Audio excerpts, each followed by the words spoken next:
হরে কৃষ্ণ, রাধে রাধে সবাই মিত্র। তো আজকে আমাদের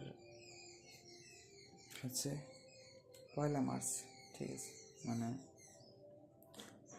মার্চের 1 তারিখ। আর আজকে হচ্ছে দ্বিতীয়া, কাল তৃতীয়া, পরশু চতুর্থী, ঠিক আছে। তো আজকে দ্বিতীয়া, যেমনটি বলেছিলাম কালকে, যে আজকে হচ্ছে রসিকানন্দ ঠাকুর, জগন্নাথ দাস বাবাজি মহারাজ আর তমাল কৃষ্ণ গোস্বামী মহারাজের তিরোভাব তিথি, ঠিক আছে। এবং অনেক অনেক জায়গায় এগুলো কিন্তু কালকে পালন করেছে, বা কালকে পালন করার কথা ছিল 28শে ফেব্রুয়ারি। তো আজকে হচ্ছে মার্চের 1 তারিখ, দ্বিতীয়া, কাল তৃতীয়া, পরশু চতুর্থী হচ্ছে আমাদের পুরুষোত্তম দাস ঠাকুরের কিন্তু আবির্ভাব তিথি আছে, ঠিক আছে। আর নবদ্বীপ মণ্ডল পরিক্রমা, যে জিনিসটা আপনাদের শেয়ার করা ছিল, নবদ্বীপ মণ্ডল পরিক্রমা কিন্তু শুরু হয়ে গিয়েছে এবং শেষ হয় একদম গৌর পূর্ণিমার দিন, ঠিক আছে।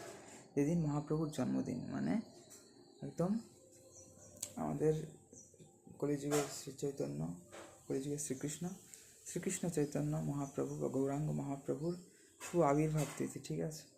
যেটা হচ্ছে যেই দিনই বৃন্দাবনে মহাপ্রভু কৃষ্ণের হোলি উৎসব, ঠিক আছে, দোল উৎসব, সেই দিনই।